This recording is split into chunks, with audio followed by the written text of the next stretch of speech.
నందమూరి బాలకృష్ణ 100వ చిత్రం గౌతమిపుత్ర శాతకర్ణి. క్రిష్ దర్శకత్వం వహిస్తున్న ఈ చిత్రం సంక్రాంతికి విడుదల కానుంది. దసరా సందర్భంగా టీజర్ ని విడుదల చేశారు.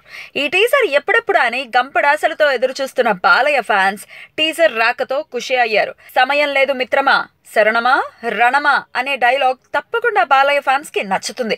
40 సెకండ్ల టీజర్ లో విఎఫ్ఎక్స్ షాట్స్ కూడా ఉన్నాయి. బాహుబలి రేంజ్ లో యుద్ధ సన్నివేశం చూపించారు.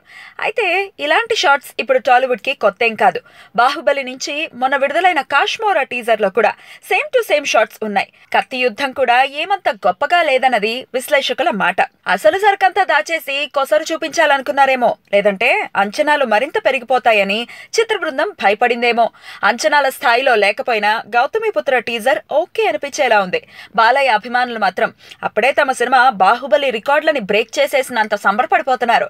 ఫ్యాన్స్ వరకు ఈ టీజర్ సూపర్ హిట్టే అనుకోవాలి.